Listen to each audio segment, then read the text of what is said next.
Pemirsa, di tengah prosesi penghormatan terakhir pemakaman pemimpin tertinggi Iran, Ayatollah Ali Khamenei yang dihadiri jutaan pelayat, terselip ketegangan baru antara Amerika Serikat dan Iran. Presiden Amerika Serikat Donald Trump melontarkan pernyataan kontroversial dengan mengaku sanggup melenyapkan semua orang yang hadir dalam pemakaman, namun memilih untuk tidak melakukannya demi menjaga peluang perundingan. Pernyataan tersebut memicu kecaman keras di Teheran. Benarkah ancaman Trump ini hanya sebatas retorika politik atau benar-benar berpotensi melahirkan eskalasi baru di tengah upaya perdamaian? Seperti apa fakta di lapangan? Bersama saya Fitri Megantara, inilah Top Issue, Trump ancam habisi pelayat Khamenei.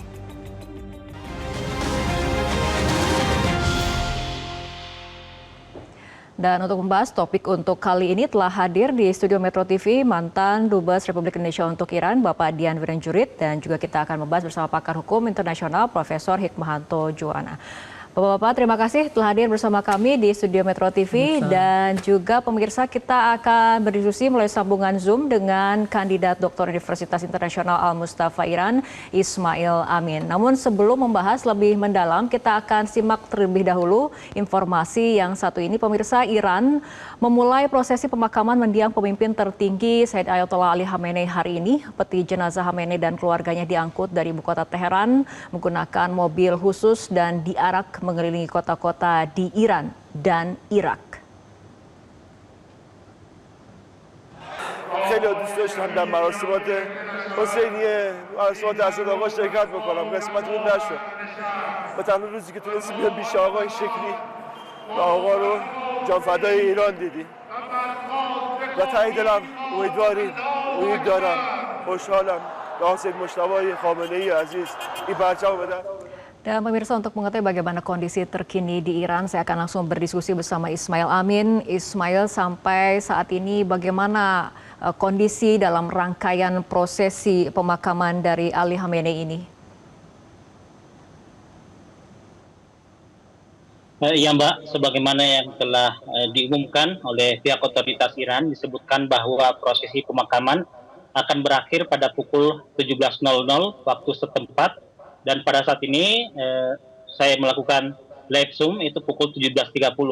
Jadi telah dinyatakan berakhir proses rangkaian prosesi pemakaman yang untuk di Tehran. Tapi akan tetap anti-Zionis, tetap anti-Amerika dengan kecaman para pelayat yang mengucapkan kecaman terhadap Amerika Serikat dan Israel. Transisi kepemimpinan juga berjalan lancar dan kita lihat stabilitas masyarakat itu, negara ini betul-betul masih tetap kuat dan utuh. Kita lihat Iran di tengah embargo, di tengah blokade, dan juga di tengah invasi, mereka tetap bisa menggelar sebuah acara. Itu pernyataan dari Presiden Amerika Donald Trump yang mengancam para pelayat, dan kita ketahui bagaimana kemudian pemimpin Mojtaba dan juga Arakci juga menjadi target utama dalam daftar incaran intelijen dan juga militer Israel. Ini bagaimana ancaman-ancaman seperti ini direspon oleh para pelayat ataupun warga Iran?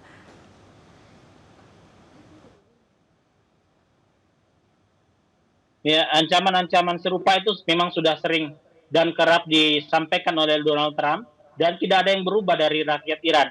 Kami lihat sendiri bagaimana mereka turun ke jalan dan juga memang telah disaksikan oleh seluruh dunia karena telah menjadi sorotan dunia saat ini. Mereka dengan jumlah jutaan turun ke jalan tanpa ada rasa kekhawatiran dan ketakutan sama sekali.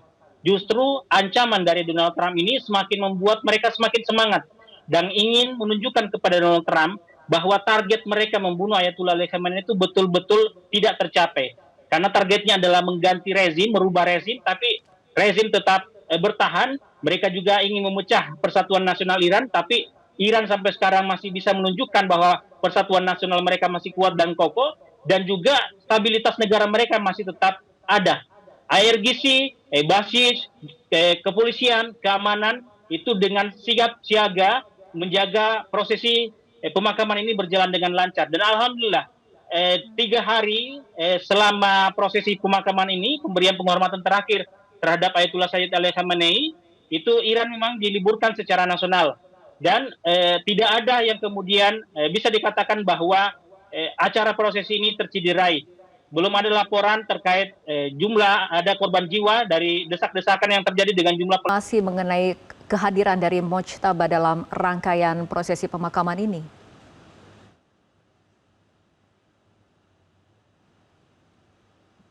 Ya, sampai sekarang dan juga memang kita melihat sampai sekarang belum tampak Ayatullah Mujtaba Khamenei sebagai pemimpin tertinggi Iran di hadapan publik.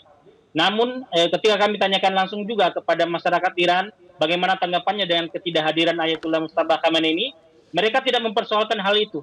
Mereka menganggap bahwa itu adalah demi keamanan dan keselamatan pemimpin tertinggi mereka. Itu tidak mengurangi minat mereka, keinginan mereka, tekad mereka untuk tetap menghadiri prosesi pemakaman ini. Bagi mereka, keselamatan dan keamanan pemimpin tertinggi mereka itu jauh lebih penting daripada sekedar mendengarkan pidato atau orasinya di tengah hadapan publik. Oke, baik Ismail, saya akan kembali ke studio terlebih dahulu. Pak Dian, mengenai prosesi pemakaman ini nampaknya tidak hanya sebuah momen untuk berkabung, tapi juga panggung ekspresi politik yang sangat kuat sekali. Betul sekali, karena sekali lagi menyatakan prinsip yang dianut oleh Iran. Bahwa yang namanya kematian itu bukan sesuatu yang harus ditakuti. Apalagi kematian di tangan musuh. Apalagi kematian di tangan kekerasan yang dilakukan musuh secara brutal. Seperti yang dilakukan kepada pemimpin Ayatollah Ali Khamenei ini. Buat saya ekspresi yang disampaikan oleh masyarakat itulah yang kenyataan di lapangan. Yang selama ini banyak tidak diketahui, bukan hanya orang seperti si Trump yang sakit itu, tapi masyarakat dunia pada umumnya nggak tahu, nggak percaya. Makanya sekarang kan Trump baru bilang, tidak disangka ternyata masih dicintai rakyatnya. Ya itulah, orang sakit seperti itu mana tahu tentang dunia, dia hanya tahu tentang dunianya. Nah, buat saya sangat menarik bahwa sekarang orang-orang sudah semakin terbuka apa dan siapa itu Iran. Terutama buat kita di Indonesia. Berita-berita tadi, boleh saya kutip tadi ya, yang menyatakan kita akan mengirimkan delegasi, buat saya itu perkembangan yang bijak, matang, dan waras. Bahwa pada akhirnya kita mau mengedepankan kepentingan nasional dalam tatanan hubungan luar negeri kita. Kenapa? Apakah kita musuhan sama Iran? Kok sampai kita nggak mau mengirimkan delegasi tinggi? Kita mengirimkan seorang dubes yang ada di tempat tugas, itu sangat jauh rankingnya dibandingkan dengan presiden, wakil presiden, ada parlemen, ada DPR, ada Menko, ada menteri, ada wakil menteri, baru duta besar. Nah, sekarang kita mengirimkan yang menengah, tinggi, menengah atas. Buat saya itu satu perkembangan yang luar biasa. Saya juga terkejut, baru beberapa saat yang lalu saya dapat berita ini buat saya, tapi konsekuensinya prosesi sudah berjalan. Berpindah dari Teheran ke kota yang lain. Artinya kan kerepotan buat pihak Iran, protokolnya. Mengatur kapan di mana Indonesia bisa disisipkan. Itu pekerjaan yang tidak mudah. Dan itu tetap saya sayangkan. Karena kenapa keputusannya selalu telat. Setelah perkembangan di lapangan menunjukkan kalau kita tidak lakukan, kita semakin tertinggal dalam konteks hubungan internasional. Oke, kembali pada hubungan internasional, Pak Prof, ini mengenai pada saat situasi sedang berkabung, tapi kemudian Trump memilih mengeluarkan pernyataan yang kemudian kontroversial seperti itu, ada ancaman-ancaman, dan ancaman itu tidak hanya dari Trump, tapi juga Israel juga kemudian secara terbuka mengeluarkan ancaman mengenai target-target terhadap Mojtaba dan juga Arakci. Ini bagaimana Anda melihatnya? Pertama ya, tentu kita bertanya, konsistensi Amerika terhadap MOU yang sudah diteken itu seperti apa? Karena kan di pasal 1 dari MOU itu disebutkan bahwa kedua negara akan mengakhiri segala bentuk kekerasan, serangan yang ditujukan ke kedua belah pihak. Nah, kok tiba-tiba ada pernyataan dari Trump bahwa dia akan melakukan serangan, ya, walaupun ujungnya dia mengatakan kami tidak melakukan itu karena masih dalam proses perundingan. Tapi kan itu sudah merupakan ancaman. Kalau kita lihat di pasal 2 ayat 4 Piagam PBB, itu disebutkan bahwa penggunaan kekerasan atau ancaman penggunaan kekerasan itu dalam satu nafas gitu kan. Nah, yang dilakukan oleh Trump kan pertama itu adalah ancaman. Jadi dunia tentu akan bertanya, model seperti inikah kita harus ikut ya leadership dari Trump ini. Belum lagi pada saat kemarin ini setelah buat pernyataan seperti itu, tiba-tiba Trump menelpon FIFA. Ini kaitan dengan Piala Dunia memang, tetapi coba kita lihat bagaimana FIFA akhirnya tunduk dengan apa yang diperintahkan dan banyak negara yang melakukan protes. Ini kan sama bahwa dia berharap dengan ancaman seperti itu maka Iran akan tunduk. Ternyata apa? Justru rakyat Iran tadi dikatakan oleh Mas Ismail bahwa bersemangat justru. Ini menunjukkan ya bahwa Iran tidak mudah untuk ditekuk kedaulatannya. Dan ini memberikan inspirasi bagi dunia, termasuk mudah-mudahan Indonesia, bahwa kita tidak mau ditekuk oleh siapapun pihak dari luar negeri terhadap kedaulatan kita. Kita harus tegak mengawal ya sebagaimana Iran melakukan pengawalan. Dan ingat, Ali Khamenei ini pada waktu dia meninggal itu kan masih menjabat sebagai supreme leader yang seharusnya dihormati. Dan ingat juga bahwa Iran bukanlah negara yang memulai perang ini, kecuali misalnya kalau pada masa lalu Perang Dunia Kedua agresi dimulai oleh misalnya Jepang, oleh Jerman. Ini tidak.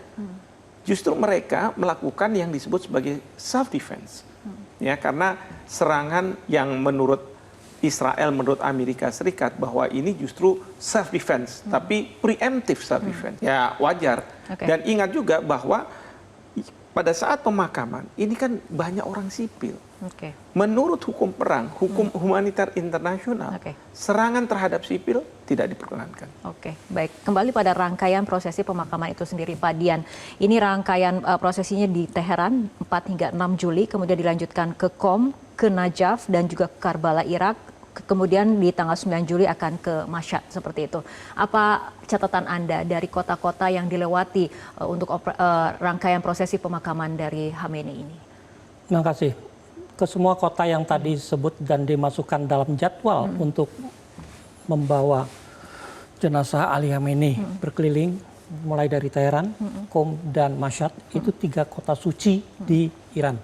Karena kota Qom, Teheran adalah tempat tinggal, tempat pusat pemerintahan, tempat tewasnya Ali Khamenei. Qom adalah kota suci, seminari, tempat juga Ayatollah Khamenei dididik, dan Mashhad itu kota suci tempat Imam ke-8, Imam Reza, dan di mana Ali Khamenei dilahirkan. Buat saya itu wajib. Tapi dalam konteks Syiah, Karbala dan Najaf itu juga wajib karena tempat makamnya Ali dan Husain. Yang buat bahkan sudah siap untuk membalas serangan ke negara-negara sekutunya yang selama ini ikut mengeroyok Iran. Artinya apa? Pengamanan jenazah, arak-arakan jenazah ini sifatnya sekarang lebih ke bukan hanya protokoler tapi keamanan. Artinya pemakaman Khamenei ini saat ritual bertemu dengan geopolitik seperti itu ya? Betul, karena kondisinya seperti itu. Dan kalau kita ingat juga dengan apa yang terjadi sebelumnya, Iran yang lagi tenang diserang 2 kali berturut-turut, dibantu Israel, apalagi yang kedua di bulan puasa, Iran tidak menghendaki terjadinya hal yang sama dan terulang kembali. Artinya sekarang sudah siap. Kalau dibilang keamanan, artinya apa? Tadi disinggung sama Pak Fitri bahwa bukan hanya udara yang ditutup, tapi seluruh Iran sekarang ini siaga 1. Itulah kenapa persiapan melakukan prosesi ini begitu lama. Karena menjamin bahwa semua unsur katakan oposisi yang selama ini ikut mensponsori demonstrasi yang brutal juga waktu itu, betul-betul di contain, artinya dibatasi ruang geraknya supaya rakyat benar bisa melepas pemimpinnya dengan ketenangan, kedamaian untuk mengantar pemimpin yang sudah mati syahid. Prof, dari pandangan Anda sendiri mengenai rangkaian prosesi pemakaman tertinggi Iran Ayatollah Ali Khamenei ini, soal ini bukan sekedar ritual berkabung tapi merupakan manuver geopolitik berskala besar, pandangan Anda seperti apa, Prof? Kalau dikatakan geopolitik berskala besar, Ya sebenarnya dalam konteks apa ya? Karena begini, ini pemakaman tidak kemudian dipolitisir.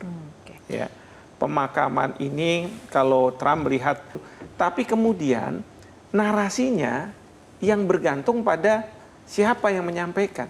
Ya, nah ini yang menurut saya ternyata apa yang disampaikan oleh Reza Pahlavi itu nggak terbeli oleh masyarakat dunia. Masyarakat dunia tetap menganggap bahwa ini suatu situasi yang rakyat di Iran meratapi. Mereka respect bahwa yang meninggal itu adalah pemimpin dari sebuah negara dan memang seharusnya mendapat penghormatan yang tinggi. Oke, Itu. baik. Saya boleh tambah sedikit? Oke. Sedikit aja. Sedikit saja sebelum kita jeda, Pak Betul, Dian. karena cuma mau bilang begini, dampaknya itu jelas dampak geopolitik.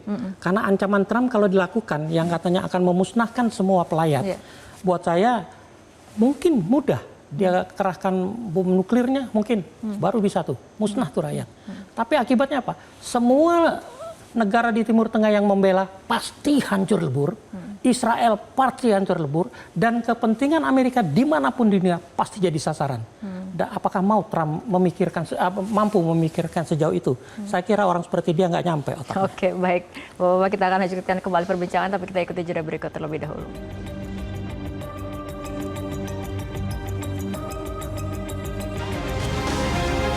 Jelajahi cara baru mendapatkan informasi. Download Metro TV Extend sekarang.